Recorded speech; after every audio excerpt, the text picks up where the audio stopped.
Rather than look at large language models, we should be focusing in on specialist language models that go much deeper into cultural history, language dialects, particularly for countries where they have different regions, even within their sovereign boundaries, where they have different regions and even different dialects of their own language.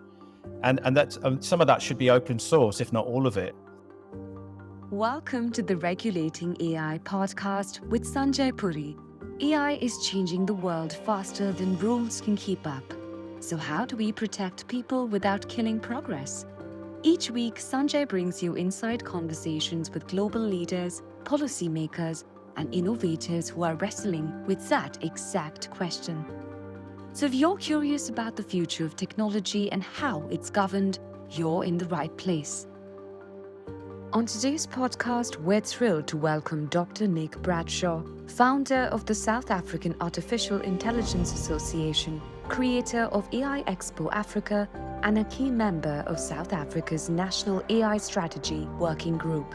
He's seen AI from the boardrooms of Global North to the innovation hubs of the Global South and is on a mission to make Africa not just a consumer, but a co-creator of AI's future. Nick, welcome to the Regulating AI podcast. It's an absolute pleasure to have you with us. Well, thanks very much for having me, Sanjay, and a lovely introduction. Sort of making me blush there a bit, but yeah, it's great to be here, and and thanks for reaching out. In the run up to what we're doing with the UNITU and the first AI for Good Impact Africa Summit, and it's great to make a contribution to your podcast. Nick, we have a global audience. We have policy leaders, we have think tank experts, we have entrepreneurs, and just people who are interested and fascinated in AI.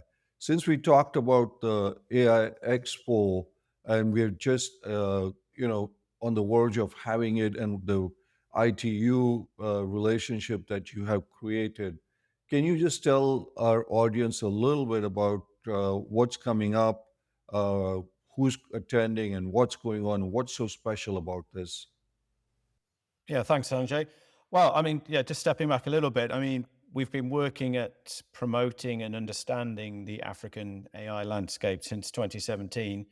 One of the reasons for doing that was that there wasn't any data really talking about the ecosystem, how many companies are out there, in how many countries, how big are they, what size companies are out there, how long they've been trading for. So the origins of what we've been doing here was really formulated from the absence of data and actually filling that gap. And along the way, we've created AI Expo Africa as a show. We've published a magazine called Synapse to showcase the African AI innovation story.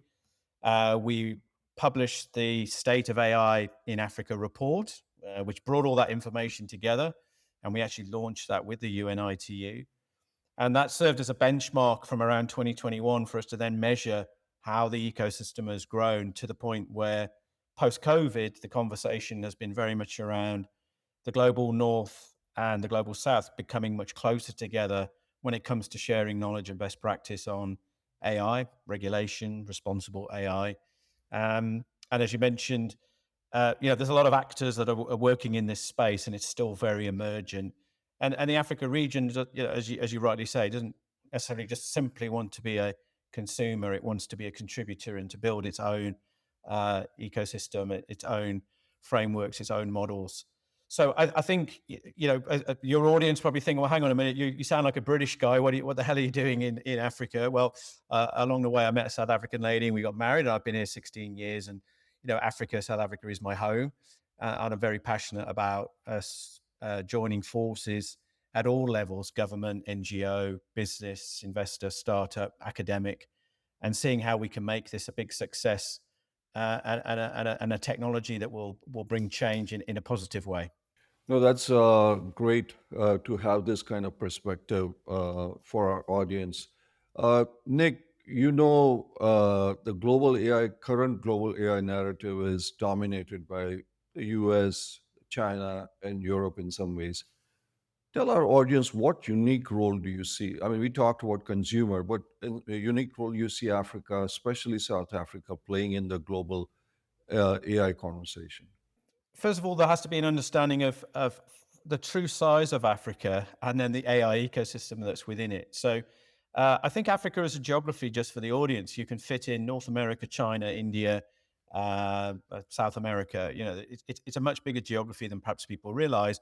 But actually, across the whole of the continent, the number of companies with a declared specialism in AI is about the same as the total number of companies in the state of California. So when you have a very large geography and a very spread out ecosystem, um, you know, it's important to understand just where is all this stuff concentrated. So the research that we've done shows that 94% of the ecosystem is in just 20 countries, or roughly 20 countries in the main, with the other 6% spread very thinly across the rest. So South Africa is sort of number one in terms of number of companies, but Nigeria is giving us a good run for the money.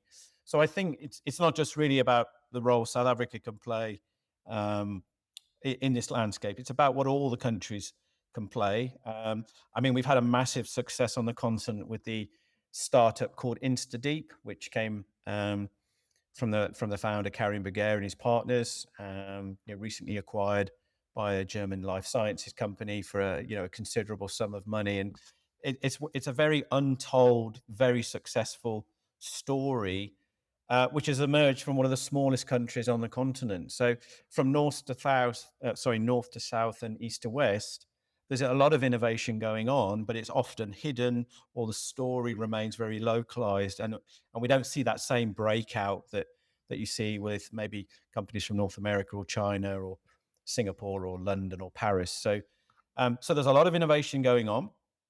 A lot of the hard problems which are being looked at are being solved not only just by entrepreneurs but also by academics in research. So I think there's a very healthy ecosystem, but it's very spread out. And so when we're looking at that, we have to bear that in mind. It's not the same as, France, or it's not the same as Canada. It is what it is here in our region. So I think South Africa clearly has a role to play, but as do the other 53 countries as well. A lot of our audience doesn't know the African ecosystem. So I'm going to ask you a few questions that'll maybe help dispel that. So one of the questions that came in from our audience was that AI development requires massive computational resources, data centers, infrastructure. So, how can African nations participate meaningfully in AI development when they're competing against countries spending billions in AI compute? Is there a different path for Africa as a leader within that region? Someone who is, kind of built the ecosystem. Tell our audience what is the path for Africa here? Well, the number one, the path is collaboration.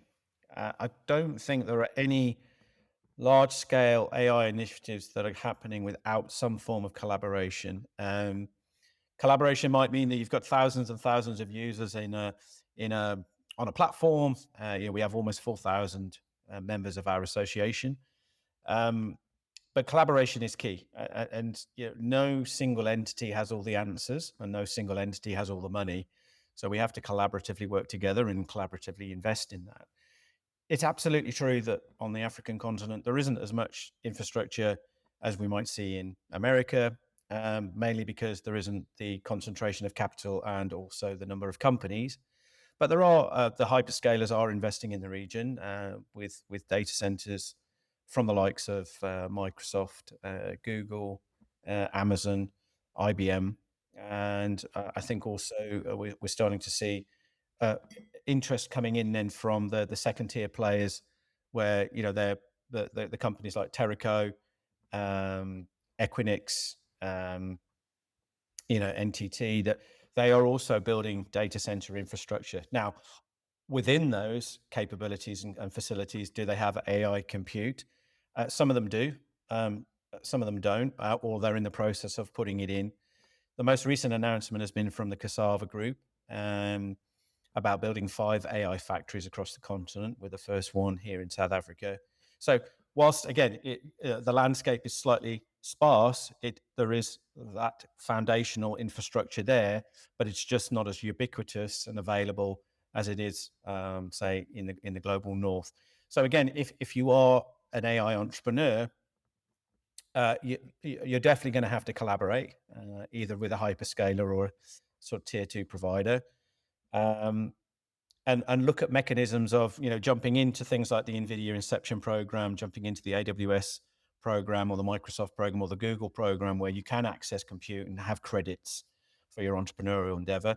Google recently made some investments into some of the academic institutions on the continent that are doing things like language research. So we're beginning to see that investment coming in, but it's happening in pockets, and it's not universal across the whole continent, obviously. Mhm. So I think your message to our listeners is collaboration is definitely a key. So just following up on that point, Nick, I'm based here in Washington, and AI has become is increasingly becoming a geopolitical lever. You know, so in keeping that in perspective, where does Africa fit in this new AI world order? Could it risk becoming a data colony potentially for global tech powers if regulation is not thought through? Just your feedback on some of these points, Nick. That's a good question, Sanjay. I mean, I've just been at the G20. I was on a couple of panels and networking with the people that were working quite hard and diligently in the background. I think for people that uh, don't know how these events work, it's a lot of people in a room locked together working to reach consensus, which at the political level is very difficult to do, obviously.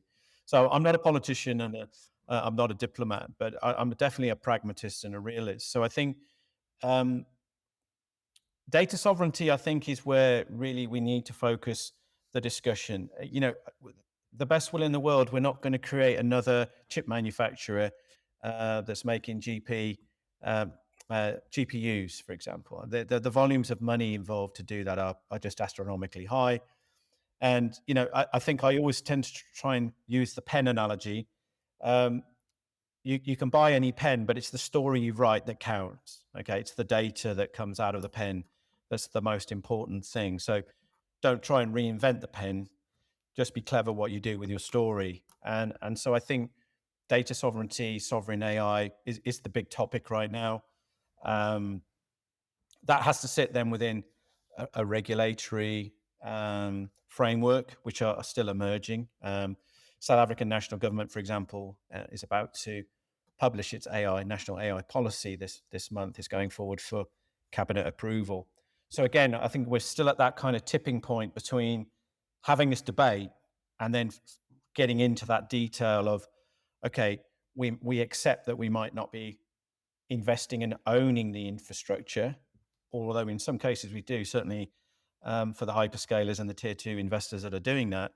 But it's the data that sits in those facilities and the models that will sit in those facilities where we can be smarter and agile around ownership, and what we do with that data and those models. So I think that's what's going to dominate the debate in our region.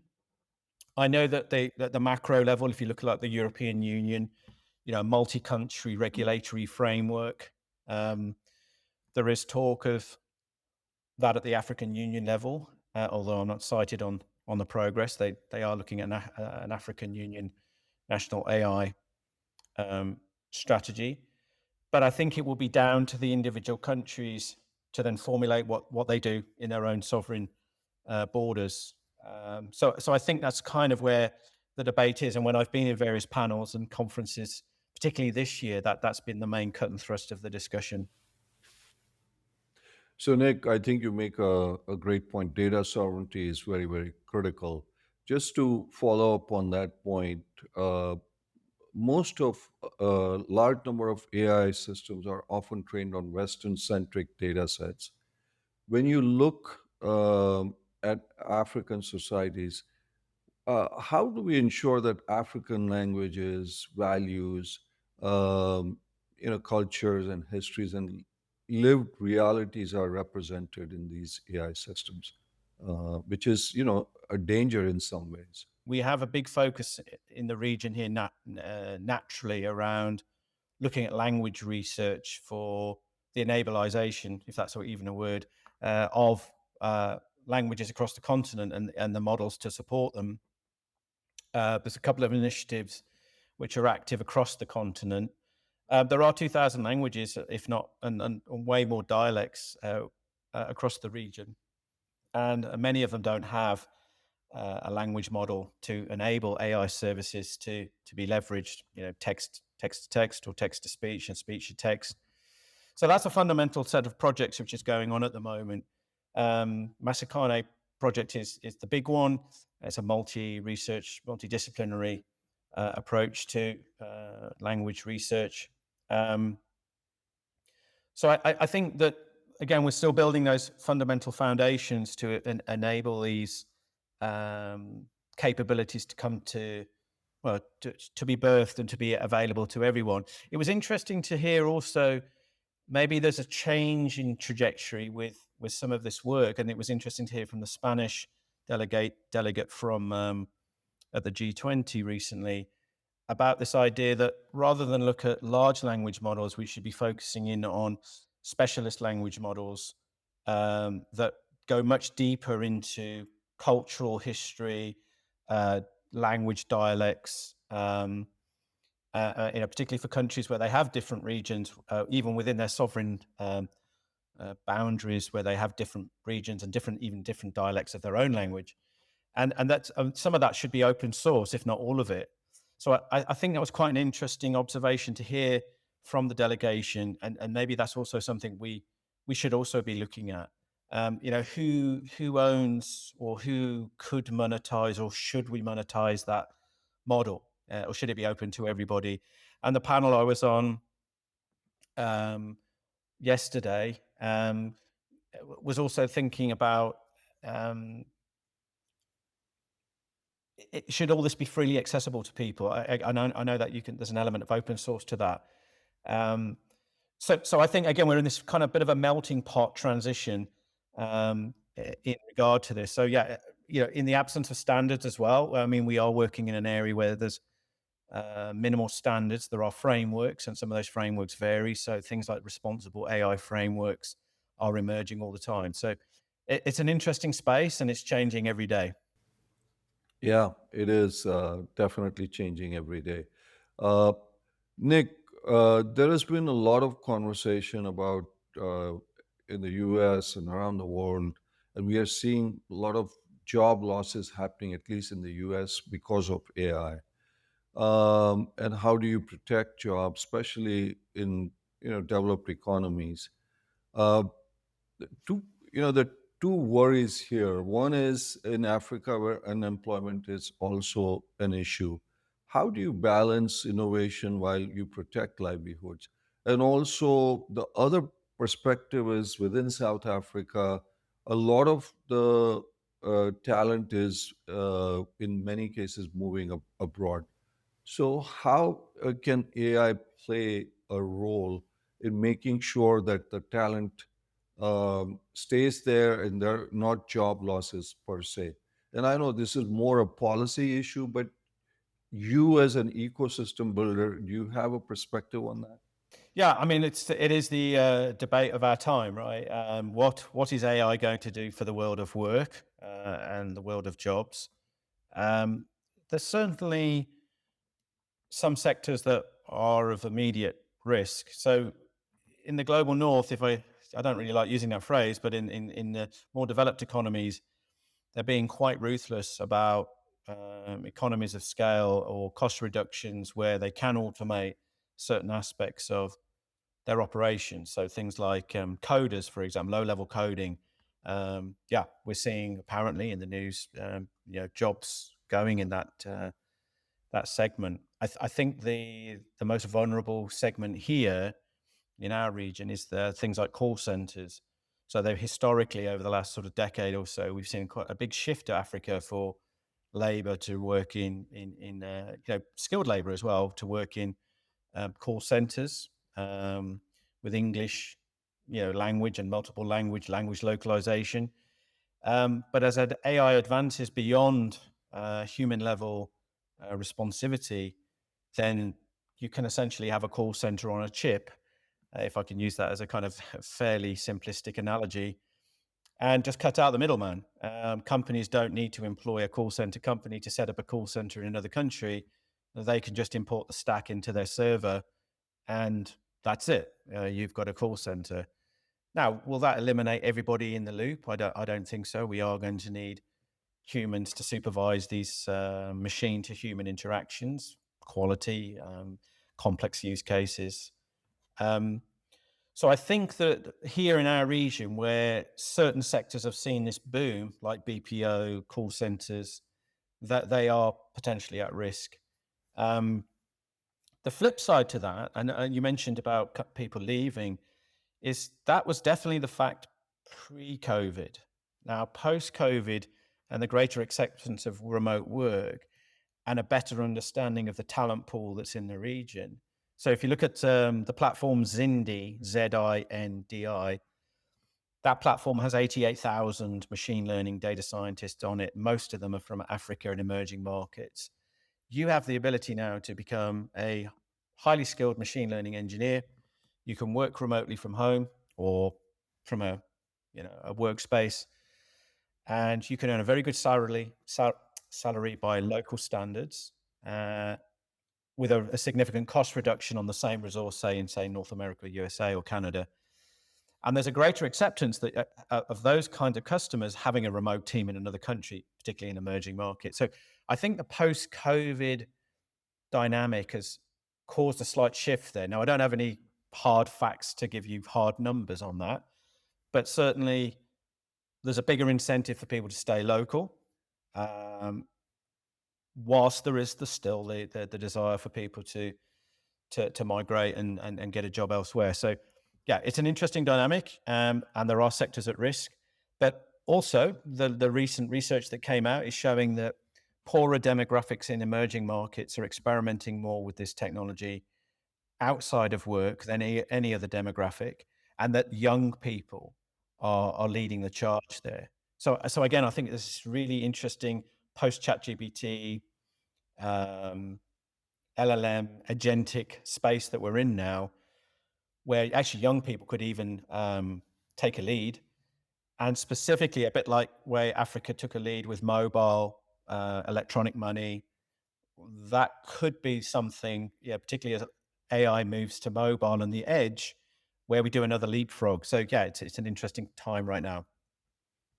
That Africa is a very young continent. The demographics are really in favor of Africa because there is this whole issue, especially in Western societies or global North, about the demographic bomb facing these societies. I think Africa offers that opportunity. And as you said, when you look at mobile payments, you look at things like M-Pesa and stuff like that, they have done an incredible job. And I think Nick's kind of talking to it, the opportunities that young people have and AI could have for them. Nick, finally, you brought about this incredible partnership between ITU and, for this AI for Good Africa. And then with these AI Expo Africa, just briefly tell our listeners, how did this partnership come about? And for companies, you got all these big tech companies coming in, but there might be mid-sized companies in Europe and Asia, etc. Why This is your opportunity to tell them why should they be coming to the AI Expo Africa and the AI for Good Impact Africa. Tell them a little bit finally for that. I think we started this interview with collaboration being key. So I attended the AI for Good Global Summit in Geneva in 2019, and actually for me that was my first exposure to this whole industry of AI for good. I didn't really know much about it beforehand. When I got to the conference and met the organizers, Fred Werner being the lead organizer, now the head of strategy at the ITU, um, it was amazing. It was just amazing to see what use cases there were. Some of the fascinating use cases in healthcare, caring for the elderly, disease. Standards, solving hard problems. It was really interesting. So I said to Fred and the team, we'd love to host something like this in our region. So they joined us later that year at AI Expo Africa in 2019, which was our second show. And we decided to try and work on this as a goal. But of course, COVID occurred shortly after. So things went on hold. And now finally this year, 2025, we are welcoming them to our region, to Johannesburg at the end of October. But also that discussion has led them to look at multiple outreach programs in other regions of the world. I think China, India, South America. So whilst this edition of what they're doing, we're very proud to host them in Johannesburg alongside AI Expo Africa, and that's the 8th edition of our event. The chances are they'll probably take it to a different country, a different region um, in the subsequent years. So yeah, we're proud that we kind of the test bed for this first edition, and we're working on a very exciting program. We're probably looking around sort of 2,900 delegates this year, around 110 exhibitors, 65 startups. So yeah, it's going to be a great gathering for anyone that wants to come and understand the Southern African AI ecosystem, the AI for Good impact ecosystem. And we've got investors in the room. We've got 72 talks. We've got, I think it's 22 workshops. So there's something in there for everyone. And we'd love to have welcome all your listeners who can make it to Johannesburg to join us.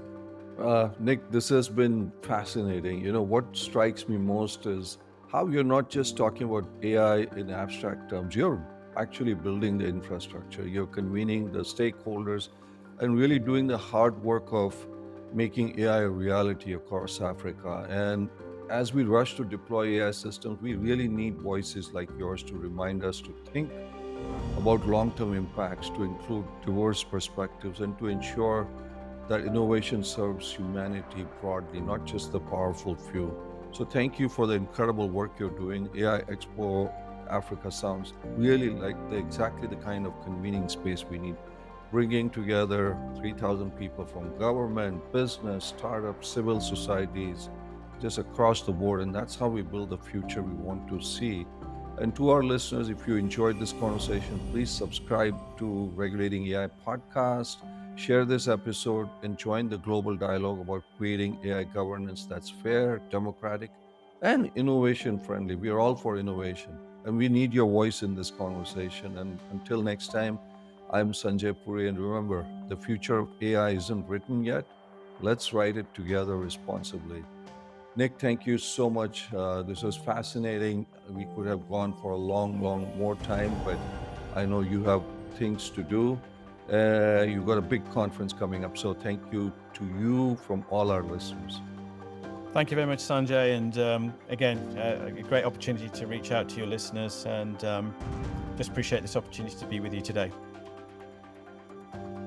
Thanks for tuning in to the Regulating AI podcast with Sanjay Puri. If you enjoyed today's conversation, don't forget to leave a comment. We'd love to hear what you thought. Share it with someone curious about the future of AI, and join us next time for more stories and insights from the leaders shaping what's ahead. Right here on the Regulating AI podcast.